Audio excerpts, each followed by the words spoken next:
NCERT for physics, ये line सुन के आप में से काफी बच्चे सोच रहे होंगे भैया ये क्या बोल दिया।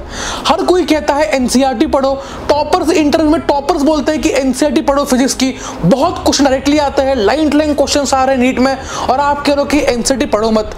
क्यों नहीं पढ़नी है और पढ़नी है तो कैसे पढ़नी है लास्ट में सब बताऊंगा। वीडियो को एंड तक देखना, मेरा मकसद बस ये है कि आपका टाइम सेव करना। आप में से बहुत सारे बच्चे इस टाइम पे अच्छा प्रिपरेशन कर रहे हैं, तो शुरू करते हैं इसी चीज से कि आपने देखा होगा हाल फिलहाल में हर कोई कह रहा है कि भैया एनसीईआरटी पढ़ो फिजिक्स के लिए। हर एक लाइन, हर एक क्वेश्चन तुम्हारा एनसीईआरटी से बन के आ रहा है, तुम्हारी एनसीईआरटी टिप पे चाहिए। काफी बच्चों ने पढ़ना स्टार्ट भी कर दिया एनसीईआरटी को। काफी बच्चे ऐसे जो बोल रहे हैं कि भैया हम लोग बाद में पढ़ेंगे, कुछ टाइम बाद पढ़ेंगे और शुरू करेंगे, ठीक है। और बहुत सारे बच्चे डर में भी है, भैया हम तो पढ़ नहीं रहे, एनसीईआरटी कैसे होगा, हमारा क्या होगा, कैसे होगा, हर एक बच्चा है, ठीक है। बट तुम समझना है कि कहाँ पे तुम कहाँ स्टैंड करते हो। पहली चीज, जो तुम टॉपर्स इंटरव्यू देखते हो उन सबसे मेरी बात भी होती है, ठीक है। बहुत सारे टॉपर हमारे मेंटर्स भी है, ठीक है। जब उनसे बात होती है तब बहुत सारे बच्चे अंडर 100 रैंक, अंडर 50 रैंक, जिनसे मेरी बात होती रहती है। एक चीज समझो यार, उन लोगों के पास 2 साल प्रिपरेशन के थे, ठीक है, या उन्होंने 2 साल सही से प्रिपरेशन की है, ठीक है, या उनकी फिजिक्स स्ट्रांग थी, मतलब कोई ड्रॉपर भी हो उसकी फिजिक्स बहुत स्ट्रांग थी, तो उसने ड्रॉप ईयर में एनसीईआरटी को स्टार्टिंग से पढ़ा, ठीक है। ये चीज सबसे पहले क्लियर करो, अपना टाइम नहीं है, ठीक है, we don't have that much time. तो भैया करे क्या, मेरी समझो, मेरा जो 2019 का एग्जाम था नीट का, फिजिक्स में मेरे नंबर थे 64 या 68, ठीक है। एग्जैक्ट नंबर उस टाइम पे रिवील नहीं होते थे, तो मेरे को एग्जैक्ट आइडिया नहीं है, बट 64 से 68 मार्क्स मेरे फिजिक्स में थे, ठीक है। वहां से मुझे इंप्रूव करना था, वो भी आ गए थे, थोड़ा तुक्के वगैरह लगे थे उसकी वजह से। तो लगभग तुम मान लो मुझे 40-50 मार्क्स से इंप्रूव करना था 180 तक, ठीक है। तो मेरे पास समय था 7-8-9 महीने का, ठीक है, जिससे मुझे इंप्रूव करना था। तो मैंने क्या प्लान किया समझो, मैंने स्टार्टिंग में सोचा कि तुम देखो, तुम फिजिक्स के एनसीईआरटी खोल लोगे, ठीक है, तुम्हें क्या मिलेगा, ठीक है।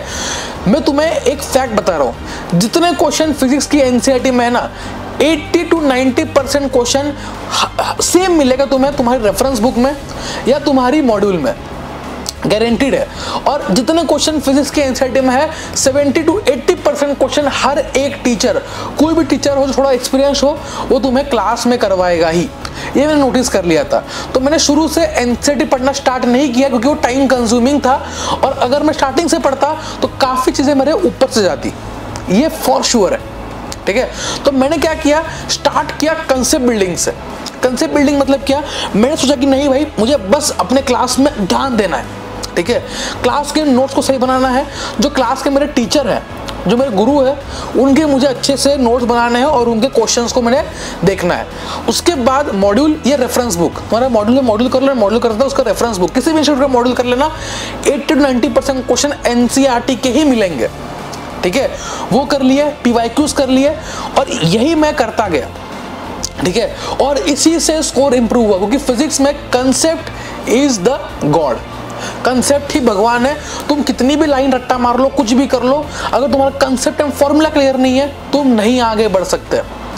धीरे धीरे स्कोर इंप्रूव करना स्टार्ट किया, और लिटरली बता रहा हूँ, जनवरी, फरवरी, मार्च के आसपास मेरा स्कोर 180 on 180 आने लग गया था। बैक टू बैक टेस्ट में आया है, ठीक है, बैक टू बैक 2-3 टेस्ट मेरा स्कोर 180 on 180 आया है। और ये अभी तक मेरे पास रिजल्ट्स पड़े हुए हैं फिजिक्स में और फुल टेस्ट में, ठीक है। और ये क्यों कर पाया, क्योंकि कंसेप्ट मैंने अच्छे कर लिए, और इस टाइम तक मैंने फिजिक्स के एनसीईआरटी को टच तक नहीं किया, ठीक है। उस टाइम में हमारा टाइम भी क्रेज था, ठीक है, कि फिजिक्स के एनसीईआरटी करो, फिजिक्स एनसीईआरटी पढ़ो, लेकिन टाइम बाउंडेशन है यार, ठीक है। जहाँ पढ़नी थी बायो की एनसीईआरटी वो बहुत सही से पढ़ो, ठीक है, लेकिन फिजिक्स में जहाँ कंसेप्ट बिल्ड करना है, तुम्हारे क्लास नोट्स परम नोट्स है। कई बच्चे क्या करते हैं, भैया क्लास नोट्स क्यों पढ़े, इतनी बड़ी मॉड्यूल क्यों पढ़े, पतली सी एनसीईआरटी है अपने पास 4, उनको हम लोग फटाफट पढ़ लेते हैं। ये गलती मत करना, ठीक है, क्योंकि सब देखो, टाइम मिले अभी जरूर करो, but time should be practice. पढ़ना नहीं है एनसीईआरटी का, हर एक लाइन पढ़ते बैठोगे, पॉइंट टू पॉइंटर पढ़ोगे, हर एक बॉक्स सॉल्व करोगे, उससे बढ़िया है एक जो तुम्हारा रेफरेंस बुक है, जो मॉड्यूल है, उसको सॉल्व करो, पीवाईक्यू सॉल्व करो, और तुम्हारे एनसीईआरटी लगभग 90% कवर हो जाएगी। अब मैंने यही किया, पूरे साल स्कोर बढ़ता गया 180 टच हो गया। उसके बाद जब लगा कि हाँ भाई अब थोड़ा टाइम बचा है, नीट से तुम्हें बता रहा हूँ 1 महीने पहले, 1.5 मंथ्स पहले, ठीक है, नीट से लगभग 1.5 महीने पहले मैंने पहली बार अपनी एनसीईआरटी की किताब पढ़ने ली। वो पता है कितने दिन में खत्म की मैंने? गेस कर सकते हो तुम कितना दिन? ठीक है, 7 दिन, 7 डेज मैंने बस रोज के 3-3, 4-4 घंटे दिए और मैंने पूरी फिजिक्स की एनसीईआरटी खत्म कर ली। आप चाहो जनवरी में कर लो, ठीक है, अगर टाइम नहीं मिल रहा। डरने की बात नहीं है, इसलिए मेरा वीडियो बहुत डर गए कि भैया अगर एनसीईआरटी नहीं पढ़ेगा तो लाइन टू लाइन क्वेश्चन कैसे बनेगा। कुछ नहीं होता, ठीक है। अगर तुम्हारे कंसेप्ट क्लियर है ना तो तुम बना लोगे। अगर तुमने एनसीईआरटी नहीं भी पढ़ी है बट तुम्हारे कंसेप्ट क्लियर है, तुम वो क्वेश्चन बना लोगे, जो कोई थ्योरेटिकल क्वेश्चन भी हो, कुछ भी हो, ठीक है। और एक आध क्वेश्चन नीट में ऐसा आता है, आउट ऑफ 50 क्वेश्चंस एक आध 2 क्वेश्चन जो प्योरली थ्योरेटिकल होते हैं, कोई वैल्यू पूछ ली, ठीक है, 1-2 क्वेश्चन, और मैंने ठान लेता कि भाई उन 1-2 क्वेश्चन के लिए बाकी के मेरे 170 मार्क्स हाथ से नहीं गवा सकता, ठीक है।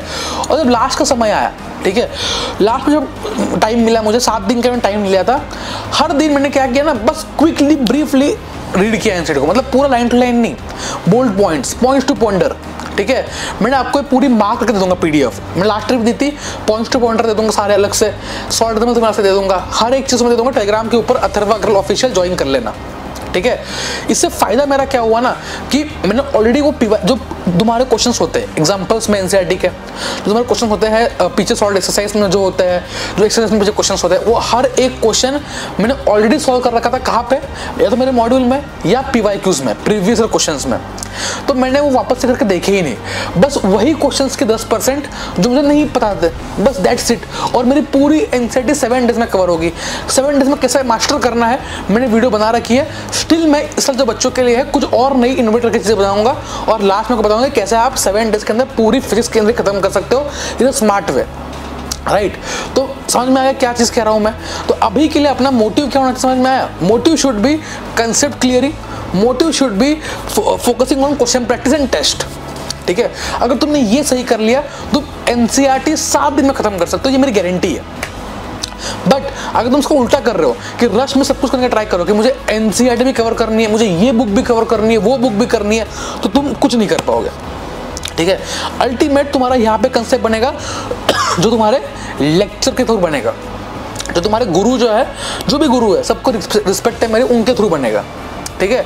वो तुम्हारे कंसेप्ट बनाएंगे, तुम उसको ब्रशअप करोगे। कैसे ब्रशअप करोगे? प्रैक्टिस के थ्रू ब्रशअप करोगे, और तुम अपने फॉर्मूलाज को याद करोगे, फॉर्मूलाज को और से समझोगे, घोटोगे, पियोगे। समझ में आया? ठीक है, मतलब खेलो, प्ले विद द फॉर्मूलाज, ठीक है। कोई फॉर्मूला था ना, मैं समझता क्यों है ये फॉर्मूला, कैसे आया, ठीक है, इसके क्या क्या वेरिएंट्स बन सकते हैं, क्या क्या इसकी शॉर्ट ट्रिक बन सकती है, वो तुम अपने एंड से करना पड़ेगा, तभी फिजिक्स में 180 आएंगे। 180 छोड़ो, 160 170 एम करना है तो तुम करते रहो, ठीक है। फाइनली नीट में मेरा स्कोर 165 आया, और मैंने वो क्वेश्चन गलत नहीं किया जो एनसीईआरटी में थे, मैंने गलत किए न्यूमेरिकल्स, जल्दबाजी में, ठीक है, इम्पेशेंट थोड़ा सा था, ठीक है। पेपर देकर थोड़ा खुश हुआ कि भाई ये तो पूरा आता है पेपर, तो 2-3 गलतियां मेरे से हो गई, और उस वक्त ऑप्शन पेपर में नहीं थे, ठीक है।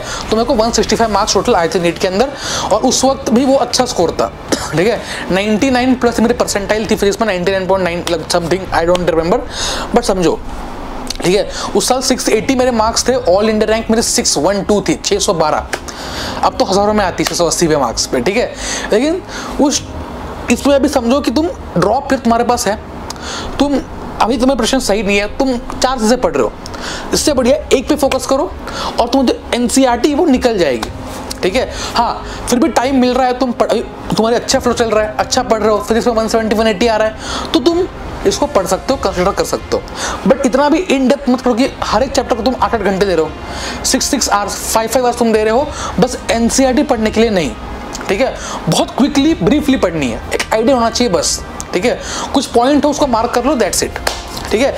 कैसे क्या करना है, मास्टर कैसे करना है बताऊंगा वीडियोस में आने वाले, बट ये एक इन्फॉर्मेशन थी जो अब तक कन्वे करवानी थी, क्यों कैसे क्या सब बता दिया, ठीक है। चलो, अगर वीडियो अच्छी लगी लाइक कर देना, चैनल को सब्सक्राइब कर लेना ऐसे और धमाकेदार वीडियोस के लिए, और मिलते हैं वीडियोस में जो आपको और मोटिवेट और इंस्पायर करेंगे आने वाले टाइम में नीट फोड़ने के लिए।